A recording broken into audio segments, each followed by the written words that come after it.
I just want to thank you for taking the time to join us today. My name is Mark Dudley. I'm the Senior Solutions Architect at Nividous, and I will be your host for today's session.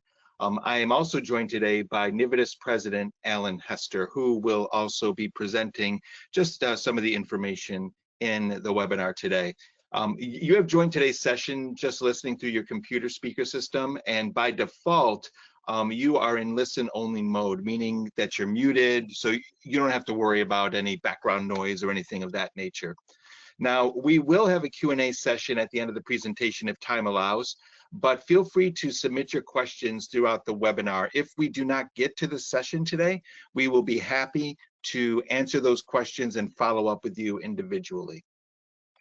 Now, today's webinar is being recorded, so you will receive a follow-up email containing a link to the recording, and that recording will have the slides that are presented today. So with all of that out of the way, let's just get started with the webinar. What I'd like to do is I would like to get a sense, at least initially, as to where your organization is currently in your AI assistance journey. So I would like to be able to do that by bringing up a poll and having you vote. So this poll just is all about making sure that we get a good sense as to what is happening from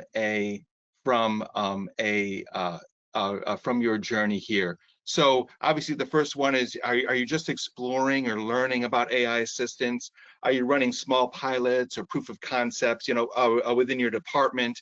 Are you using your AI assistance in kind of a limited way, in a siloed way, and not anything organizational wide? Or are you scaling AI assistance across the enterprise? If you could just vote as to what's happening with you, and then we will close the poll eventually here. Okay, so as the results are coming in, it's looking like most people are using AI assistance in limited departments. About a third of you are just exploring or learning about AI assistance. And so that's not surprising. That's usually where we find our customers and how we're interacting with that. So let me just close this poll for a little bit here and then go back to sharing. Okay, so what is an AI assistant? I thought it would be good just to kind of define some terms here in terms of what we're talking about. Now, at least in this present day, kind of like last year going on into this year, artificial intelligence assistants can take one of two approaches. One is a generative approach, and the other one is more agentic in nature. From a generative approach, what we're finding is that an AI assistant is really focused on creating or generating content. And that content is going to support, a single or small number of users. They tend to work in human-initiated prompts and requests, so they're explicitly called on to produce content. If decisions need to be made, the rules that these agents are using are really scripted, and in order for them to adapt, those rules that are scripted have to be modified in some way to account for changing conditions. So they're not necessarily rigid, but at the same time, they're very limited in scope. Some of the use cases for a generative assistant could be like drafting an email, or maybe scheduling a meeting, or answering an FAQ or something of that nature. But what we're seeing, especially in this year, and as we're talking to our customers this year, we see that they're more interested in something that's a little bit more agentic. So an agentic assistant is delineated from a generative one really around the role of autonomy, so that they're autonomously driving end-to-end outcomes, where a generative assistant is focused on content, an agentic assistant is focused on outcomes. And they execute complex workflows. They definitely achieve defined goals, but they do this with minimal input from users, unlike a generative assistant. In other words, they're looking at context and objectives as they evaluate situations, and then they adapt decisions very, very dynamically.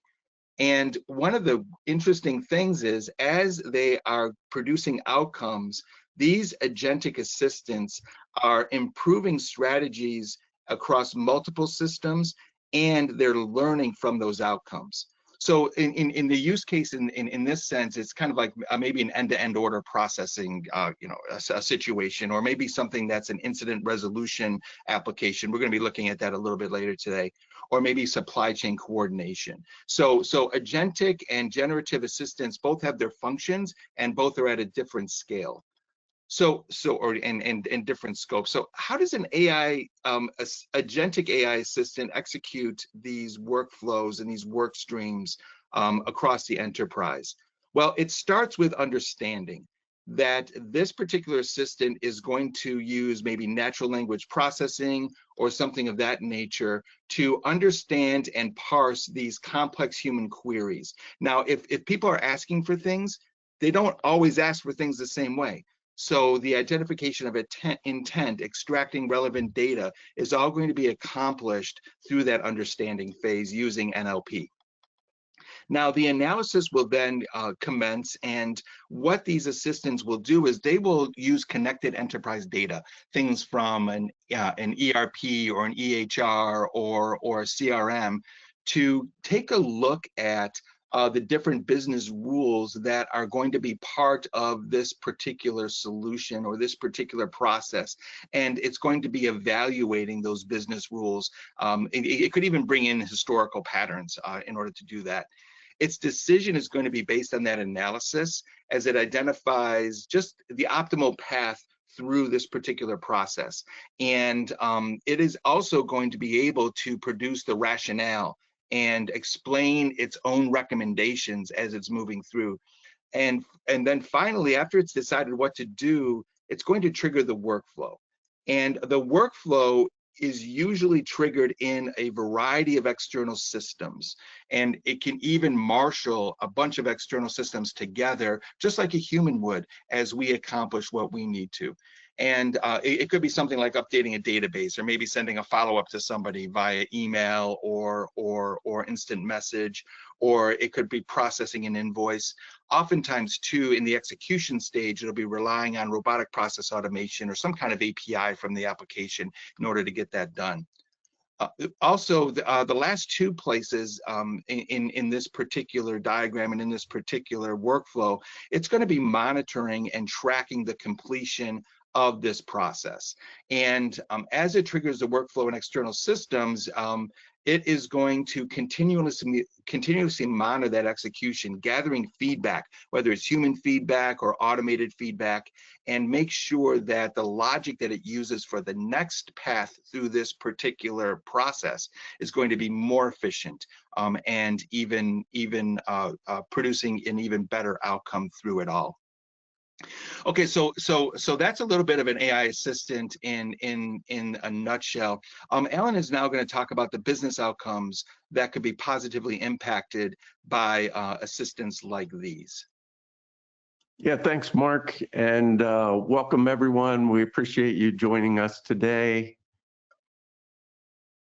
I am eager to get you to understand what the impact to your business is for implementing these kind of solutions. Obviously, it's great to talk about technology and cool new things that are happening and coming up, but if it's not impacting the bottom line, then why are we even talking about it in the first place?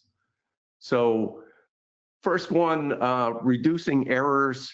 This is something that is not immediately obvious, because you might think, well, I have my highly trained people doing this task right now. I'm sure they're doing a great job at it, and they probably are.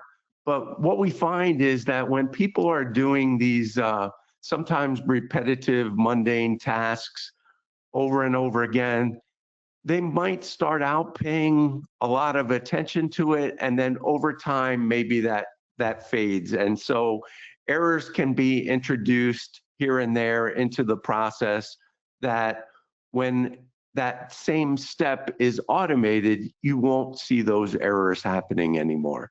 So this is a great advantage to leveraging technology for completing these kinds of tasks, because you will eliminate those errors and also achieve all these other great benefits as well. So the obvious one that most people talk about is faster cycles.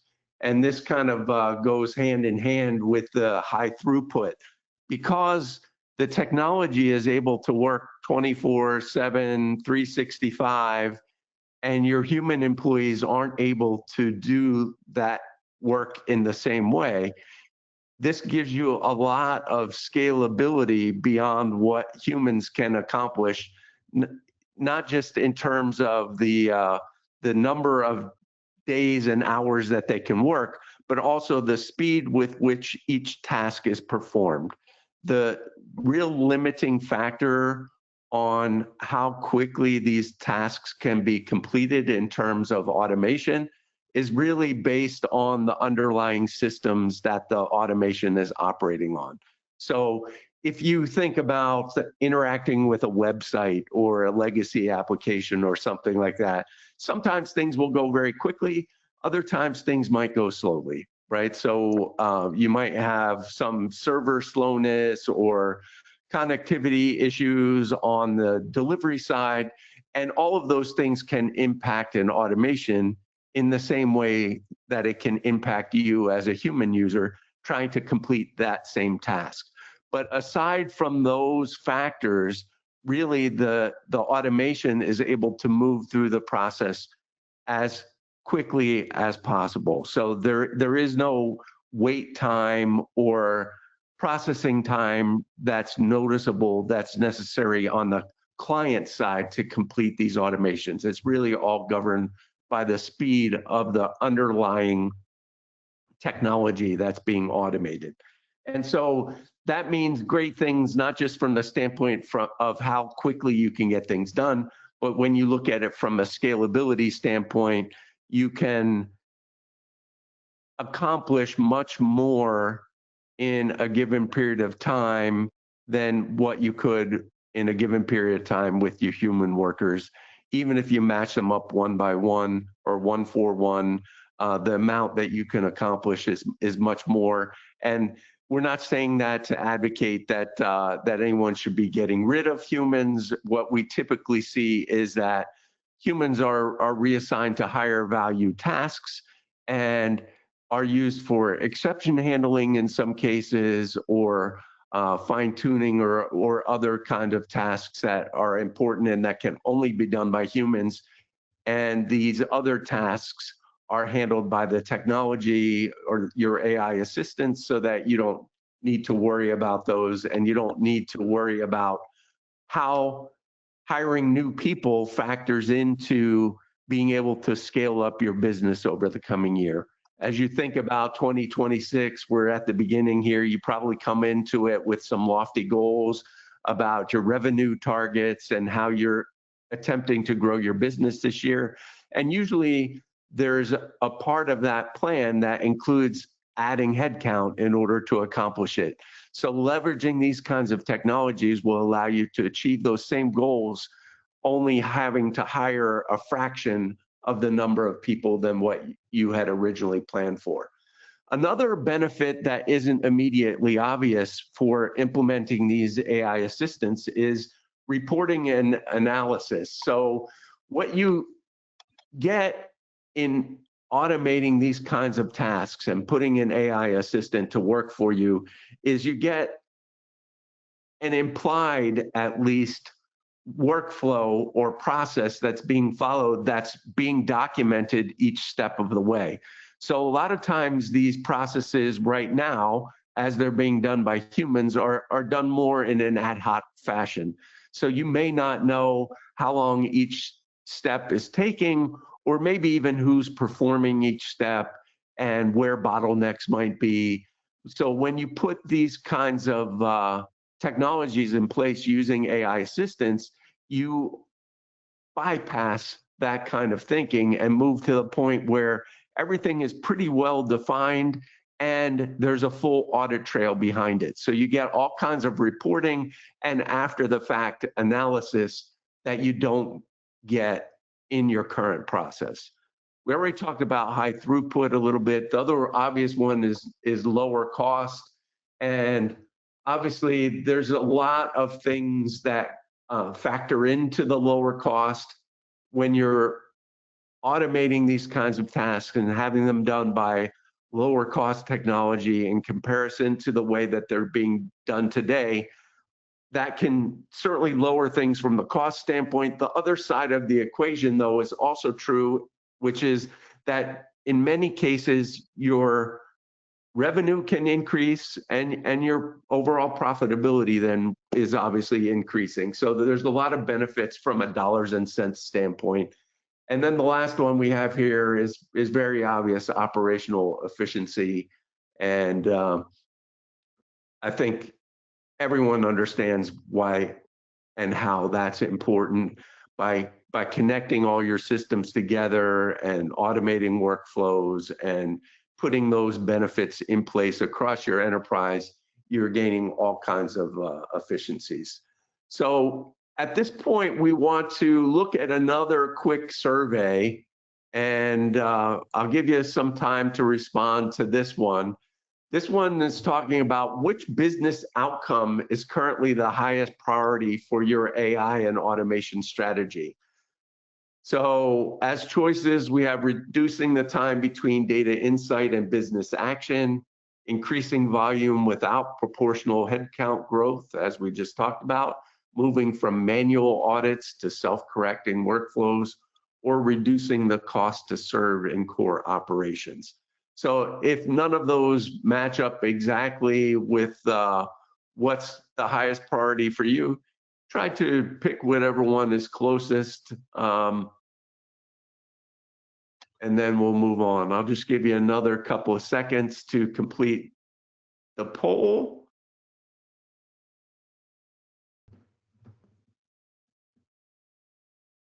Okay, seeing some traction on option 2 and option 4, increasing volume without proportional headcount growth and reducing the cost to serve in core operations.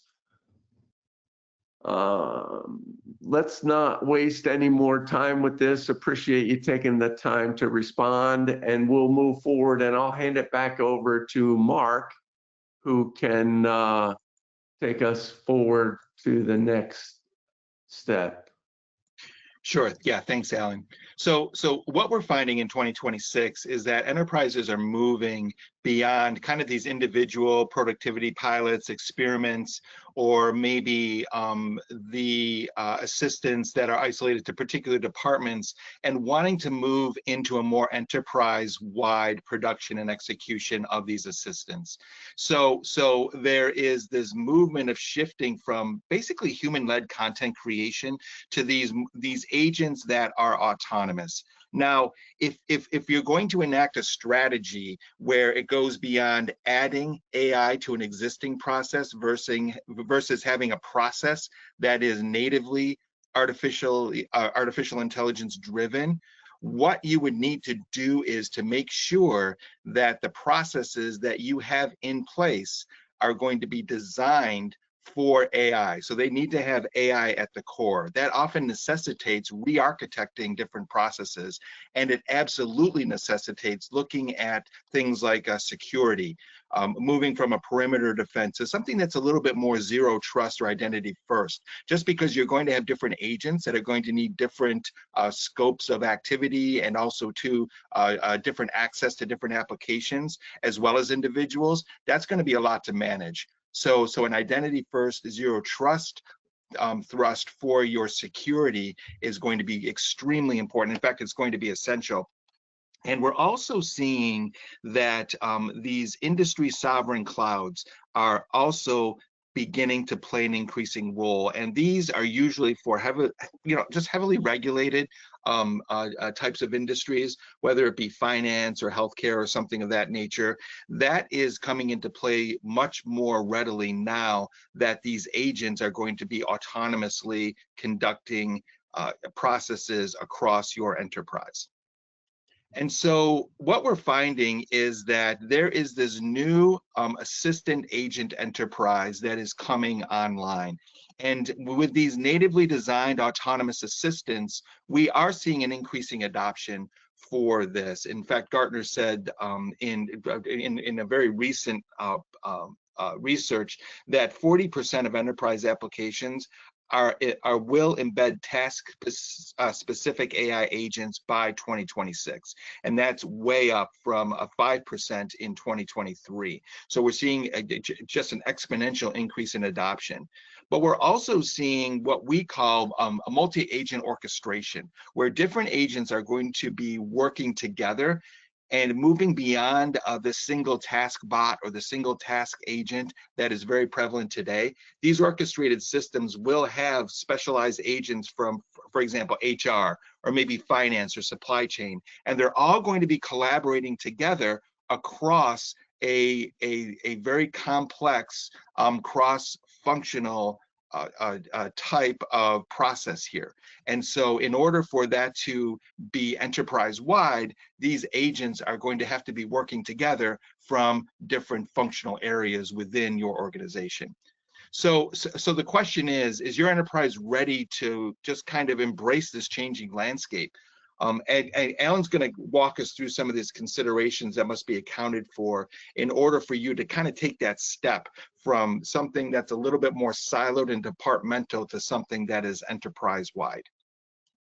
Yeah, so it's interesting where we are today because everyone is hearing so much about the importance of agents and what they can do for you, and agentic assistance can be something that can be great, but there is a darker side of that potentially if you think of it from a governance standpoint and compliance standpoint. Those of you who are maybe in IT probably or a CISO, something like that, you might have a little bit of a different view of how this technology fits into the enterprise more through a risk lens than from a benefits lens.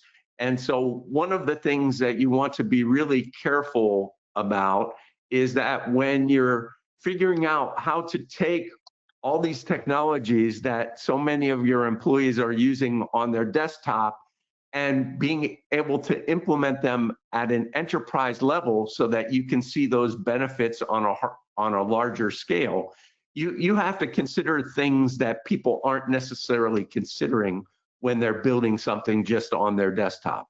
So things like data security and privacy, that's obvious, making sure that you have encryption in place at all the right places, and that all critical data, no matter what standards you're complying with, HIPAA, SOC 2, GDPR, whatever other standards might be important to you, you want to make sure that you can institutionalize that level of security and privacy to ensure that any solutions that you put in place are going to adhere to that.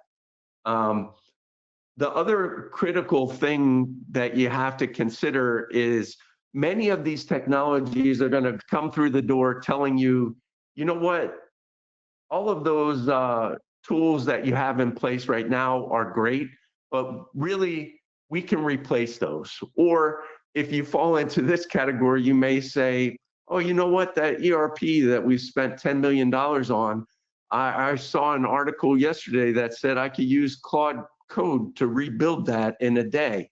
And so there are people out there that are legitimately advocating those kinds of directions for enterprises to take. And you may have heard this term or this phrase that the cost of developing software is going to zero. And that may be true in a long-term sense. But for today, I would say we're not quite there yet. And I think probably most enterprises are not going to be ready to throw away millions of dollars of investments in existing software. And so what you want to factor in is the ability to integrate with those systems that you already have and make them better. so that you don't have to start over from scratch in order to leverage this technology. The other side of this, change management, obviously this is a critical piece from a human standpoint, because once you start implementing these kinds of changes with the technology being the way that it is, you can move very, very quickly just from a technology standpoint, but your people in your organization might not be ready to handle that. So you really have to factor in the human side of the change management more than anything else.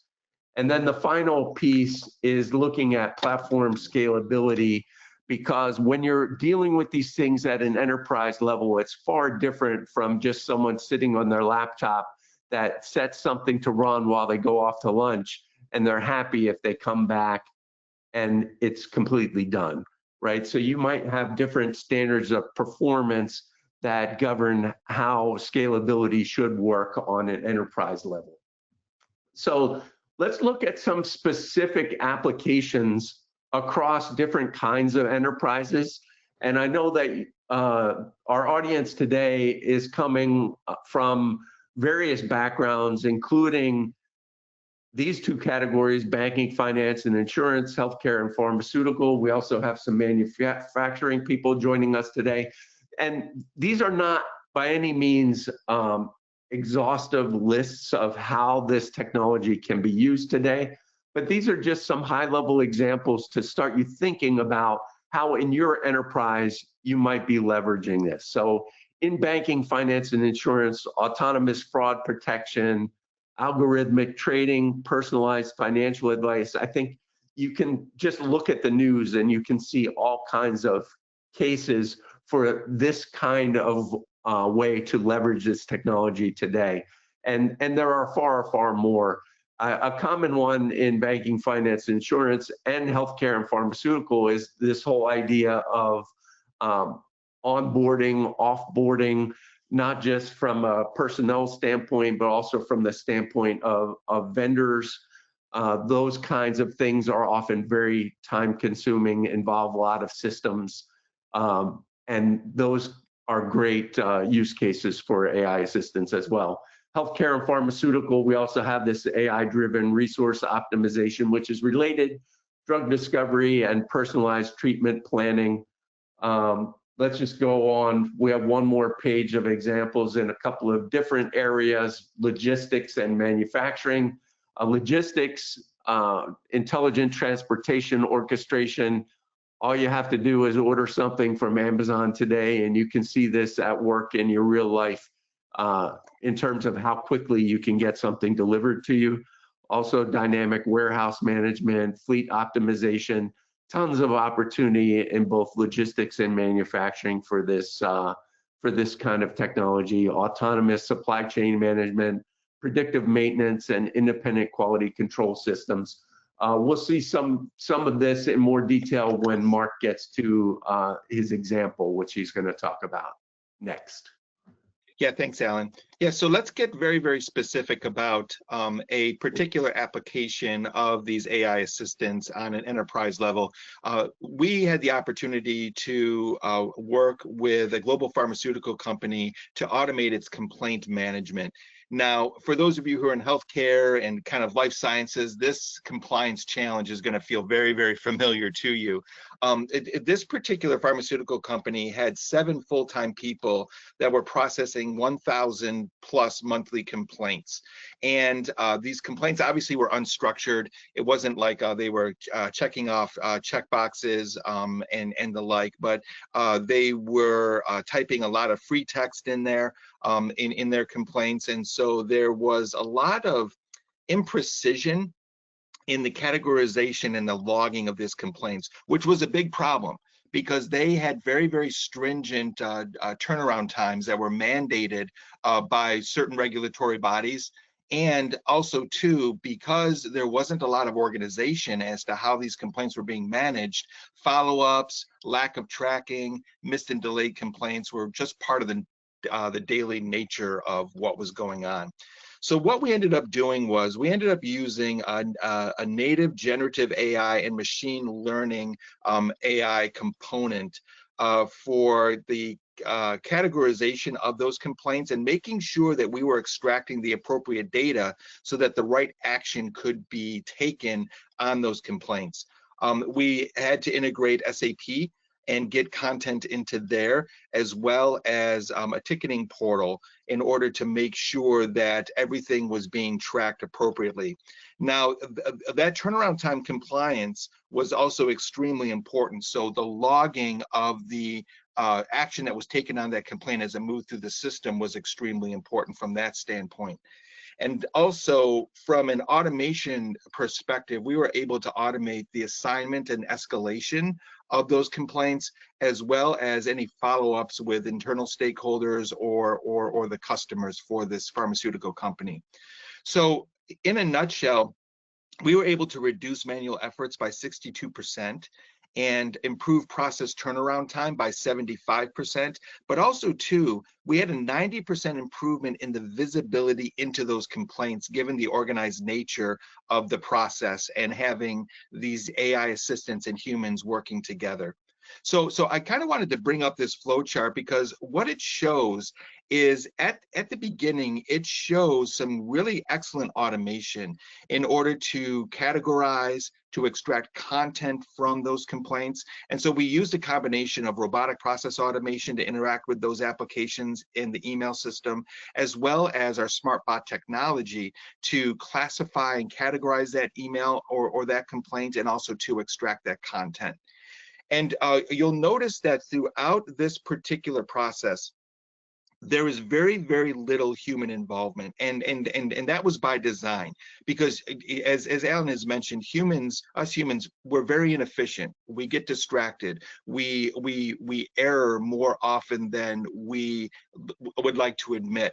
So the only human intervention we had was at the very end here. If an email had to be sent for any follow-up or anything like that, there was some conditions where we could automate that follow-up request, but there was other conditions where we needed to punt to a human in order to make sure that that was taken care of appropriately. But the rest of it was automated through the use of AI assistants with varying levels of autonomy. Okay, I know that we're over time here, and I do want to be respectful of everything that you have committed to us and the time that you have. We will be sending out the recording of this particular webinar, and also too, we will have additional slides and content for you to take a look at, as there are more specific examples of how we use AI assistants to just drive those process efficiencies and to make sure that we're positively impacting your business. So I do want to thank you for your time and attention today. We're looking forward to continuing this conversation with you. If there are any questions that you have asked, we will be sure to follow up with you individually via email, and hopefully we'll have some really great discussions moving forward. So I do want to thank you for your attendance, and hope you have a great rest of the day.